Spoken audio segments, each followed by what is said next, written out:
Dans ce cours du Sharh Kitab ad-Da'i wad-Dawa, le cheikh explique avec Ibn al-Qayyim que les péchés diminuent l'intelligence, coupent le serviteur de son Seigneur et font disparaître la baraka dans la vie et dans la provision. Ibn al-Qayyim dit d'abord que les péchés réduisent la raison.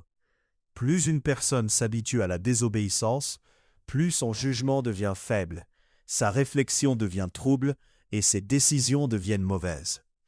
Il affirme que si tu compares deux personnes intelligentes, l'une obéissante à Allah, l'autre désobéissante, tu verras que la raison du croyant obéissant est plus complète et plus équilibrée. Le cheikh rappelle que l'obéissant reçoit l'aide et la guidance d'Allah, comme dans le hadith Quddusi, où Allah dit qu'il devient l'ouïe, la vue, la main et le pied de son serviteur, quand celui-ci se rapproche de lui par les actes surérogatoires. Ibn al-Qayyim pose ensuite une question logique. Comment peut-on appeler intelligent quelqu'un qui désobéit à celui qui le tient dans sa main, qui le voit à chaque instant et qui lui donne toutes ses faveurs? Comment est-ce raisonnable d'utiliser les bienfaits d'Allah pour se rebeller contre lui et attirer sa colère et sa malédiction? Il rapporte une parole de savant. Un homme voulait commettre un péché. Le savant lui a dit « Fais ce péché si tu veux, mais ne l'accomplis avec aucune faveur d'Allah, et choisis un endroit où Allah ne peut pas te voir. » L'homme a compris que c'est impossible, et cela l'a aidé à renoncer à la désobéissance. Ibn al-Qayyim parle ensuite d'une autre conséquence grave. Les péchés peuvent causer une coupure entre le serviteur et son Seigneur. Quand cette coupure se produit, toutes les causes de bien se ferment et les causes de mal s'ouvrent.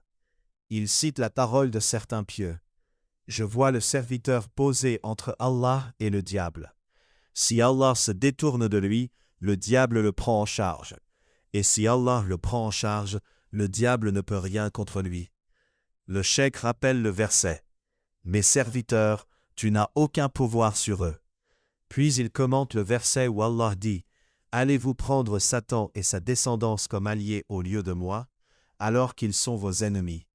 Quel mauvais échange pour les injustes! Allah a honoré Adam. Il a ordonné aux anges de se prosterner pour lui. Iblis a refusé et s'est rebellé.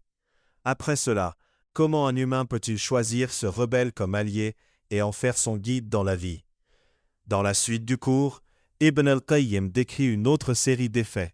Les péchés effacent la baraka de la vie, de la provision, de la science et des œuvres.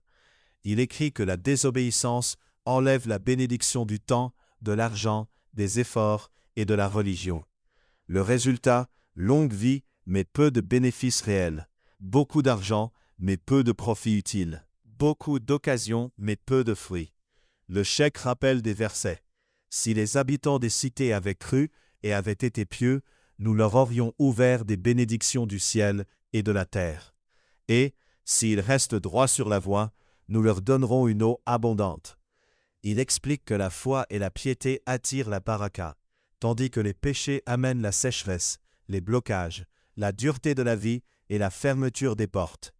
Ibn al-Qayyim mentionne ensuite le hadith dans lequel le prophète sallallahu alayhi wa sallam dit « L'ange de la révélation a soufflé dans mon cœur qu'aucune âme ne mourra avant d'avoir complété sa provision. Alors craignez Allah et cherchez la provision d'une belle façon.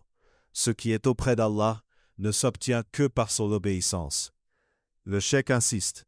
Chercher la subsistance ne justifie pas le mensonge, la tricherie, le riba et les ventes interdites.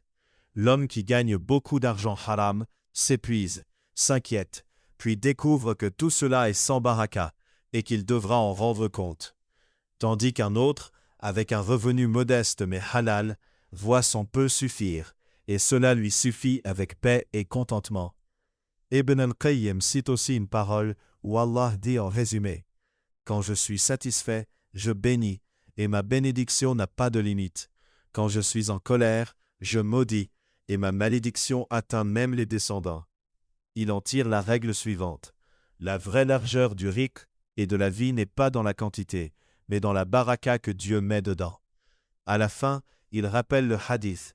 Le bas monde est maudit, tout ce qu'il contient est maudit, sauf le rappel d'Allah, et ce qui s'y rattache, et le savant et l'étudiant. Tout ce qui n'est pas pour Allah, et pas dans son obéissance, est sans bénédiction, même si cela paraît grand aux yeux des gens. Les péchés, eux, restent la cause principale de la perte de baraka et de la coupure entre le serviteur et son Seigneur.